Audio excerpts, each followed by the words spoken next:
You know how sometimes it don't take a whole army to win a war. It don't take big guns or loud voices to change history. Sometimes all it takes is one word to break the silence, one word to shake the foundations of power. And in this moment, that one word came from Dr. S. Jaishankar. Not screaming, not fighting, but with the kind of quiet confidence that only comes when you know your nation has grown too strong to be pushed around. Now, let me tell you something, because this ain't just about diplomacy or politics. This is about dignity, real dignity. You see, when the Western world looked at the Russia-Ukraine situation, they thought they had everyone figured out. They assumed they could snap their fingers, point at countries, and say, you're with us or against us, like some kind of global sheriff. They expected the whole world to fall in line, follow orders, and ask how high when told to jump. But they made one serious mistake. They forgot that some countries had grown up while they weren't watching. Countries like India that don't take orders anymore, don't beg for approval, don't need permission to make their own choices. Because when the West tried to corner India about buying Russian energy, when they tried to shame India for thinking about its own people first, when they thought they could guilt-trip India into economic suicide, they expected maybe some explaining, maybe some backing down. But what they got, what caught them completely off guard, was Jaishankar cool, calm, and sharp as a blade. When America and Europe tried to paint India as selfish for buying cheap oil during tough times, when they tried to make India the villain for refusing to hurt its own economy, the West thought they'd get apologies, maybe promises to change. Instead, Jaishankar stood up and said one word that changed everything. That word was survival. Just one word. But packed in that word was a whole philosophy that the rich nations didn't want to hear, because survival ain't just about staying alive. It's about refusing to let others decide your fate. It's about putting your people first when everyone else wants to put them last. It's about saying no to powerful bullies who think they can make you choose between being moral and being smart. The Western leaders, for all their experience running the world, weren't ready for that kind of honesty. Because here was India, a country they still saw as their junior partner, now saying, your problems ain't automatically our problems. And coming from Jaishankar, that wasn't just policy. That was a declaration of independence from Western guilt trips and pressure tactics. Let's be honest, the European Union knew how to make other countries feel guilty. They knew how to use moral language to hide their own interests. They knew how to make smaller nations sacrifice for bigger ones. But they didn't count on something important about today's Indian leadership. They don't get embarrassed by Western lectures anymore. They're practical, they're focused, and Jaishankar, he's like the steady hand on the wheel while storms rage all around. See, when Europe demanded India stop buying Russian oil and join their economic war, India didn't panic or rush to please them. India looked at its own needs first. And Jaishankar made it plain as day that India's first job is taking care of Indian families, not making European politicians feel good about themselves. That one word, survival, started something that nobody in Brussels or Washington expected. Because suddenly, India wasn't just defending its choices, it was questioning theirs, not with anger or insults, but with simple facts that hurt more than any attack. Jaishankar didn't lose his cool. He didn't need to. He just started asking uncomfortable questions that made the West squirm. You think that was all? Think again. Because what happened next was India turning the tables completely. When European leaders tried to lecture India about morality and values, Jaishankar didn't back down or apologize. He reminded them that Europe was still buying Russian gas every single day while telling India not to buy Russian oil. That wasn't just pointing out facts. That was exposing the whole game.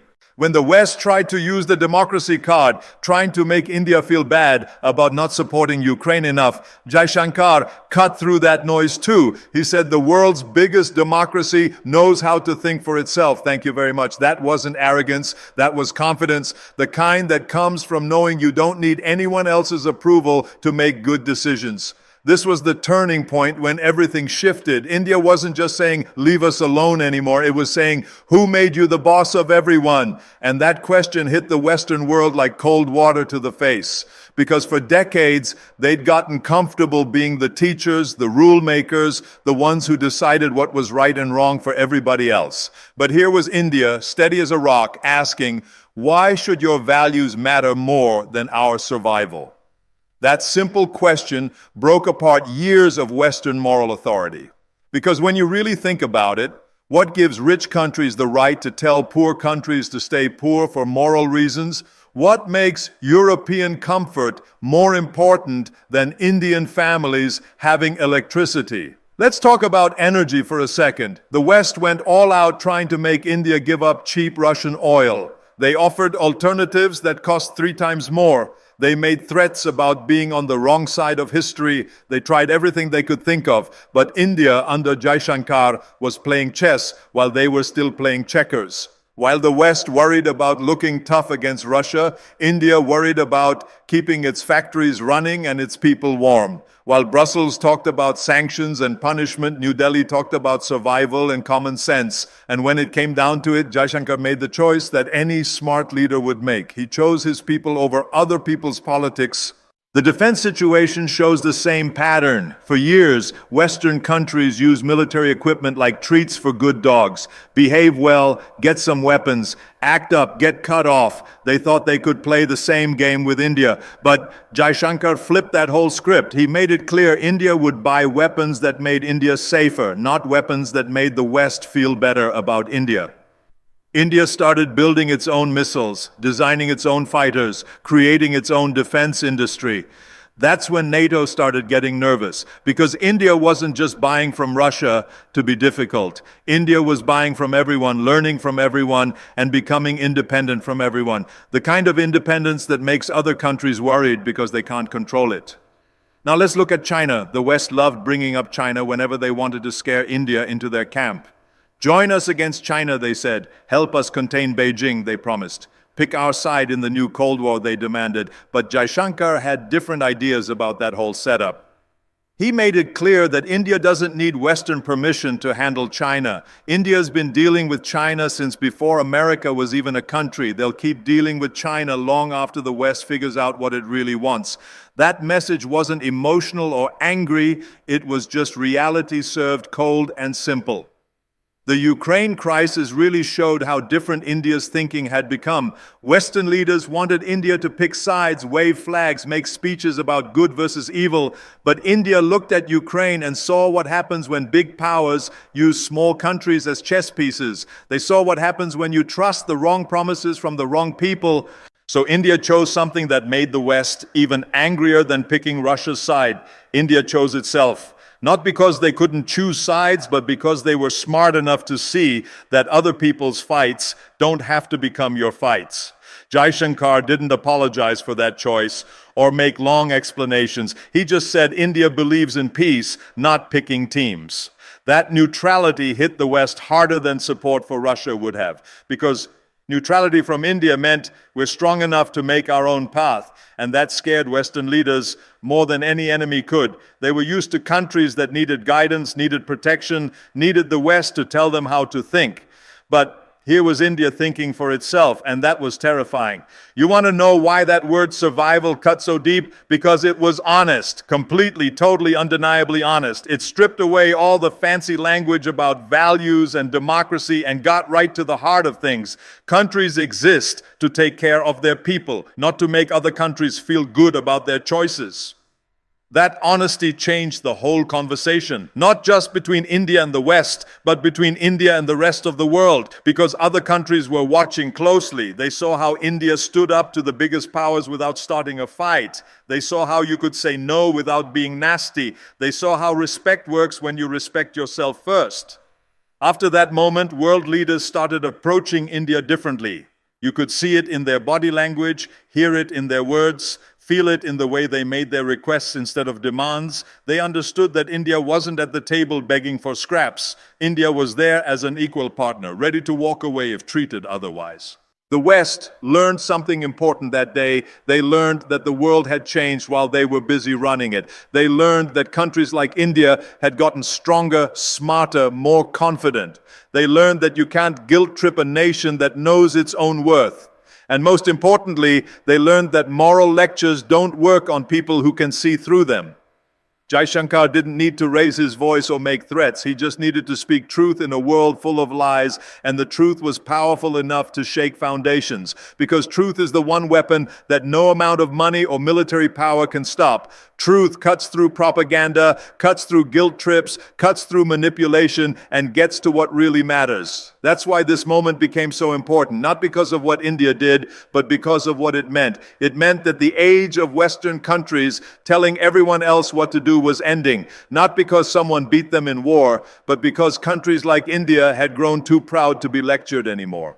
The whole world took notice. From Africa to Asia, from Latin America to the Middle East, countries started thinking maybe they didn't have to choose Western sides either. Maybe they could stand up for their own interests too. Maybe they could tell the truth without saying sorry for it. Maybe they could be independent without being alone. And the West had to face something they didn't want to accept.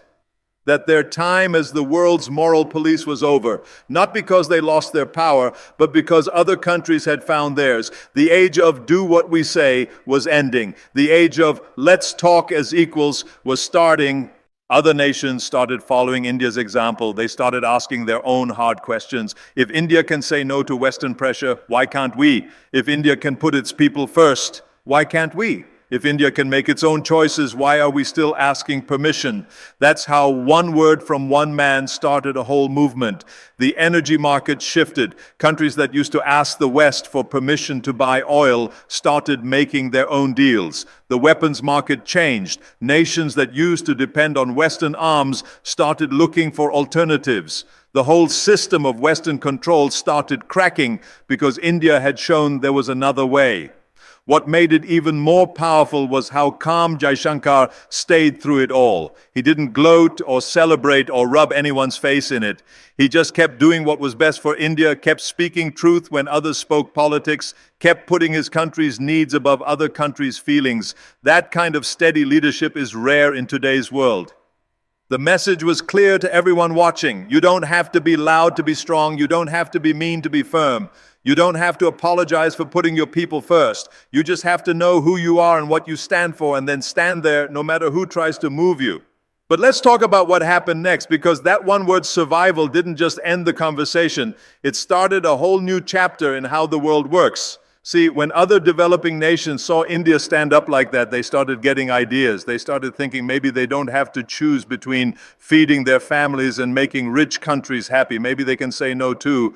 Brazil looked at what India did and started making its own moves. South Africa took notes. Indonesia paid attention. Countries that had spent decades being told what to do suddenly realized they had options. That's the thing about leadership. Real leadership don't just change your own situation. It shows others what's possible. The trade numbers tell the whole story. After Jaishankar made it clear India would buy energy wherever it made sense, other countries started doing the same. The West's plan to isolate Russia through economic pressure started falling apart because too many countries decided their people mattered more than Western politics. That wasn't rebellion. That was common sense. Let me tell you about the meetings that came after. The atmosphere was completely different. Western leaders couldn't just walk in and expect everyone to nod along anymore. They had to actually explain their positions, actually make cases instead of just giving orders. Because India had shown that you could disagree without being disrespectful. Jaishankar sat in those meetings like a man who knew exactly where he stood. When Western delegates tried to push through statements that would hurt developing countries, he didn't get loud or dramatic. He just asked simple questions. Who benefits from this? Why should poor countries pay for rich countries' politics? Those questions cut deeper than any speech. The climate talks showed the same pattern. For years, Western countries had been telling developing nations to slow down their growth, use less energy, stay poor to save the planet, but they never wanted to talk about who had caused the mess in the first place. When Jaishankar spoke about climate justice, he didn't just talk about fairness, he talked about survival. He pointed out that telling poor countries not to develop was like telling hungry people not to eat. He made it clear. Or that India would grow its economy, lift its people out of poverty, and build a better future for its children. And if the West didn't like it, they could offer real help instead of empty lectures. The technology discussions got interesting too. Western companies had gotten used to selling old tech to developing countries at high prices while keeping the good stuff for themselves. But after India's energy independence move, other countries started demanding better deals. They wanted fair prices, real partnerships, instead of charity handouts. Jaishankar didn't need to make threats about this. He just made it clear that India had options. China was offering tech transfers. Russia was sharing knowledge. European companies could either compete on fair terms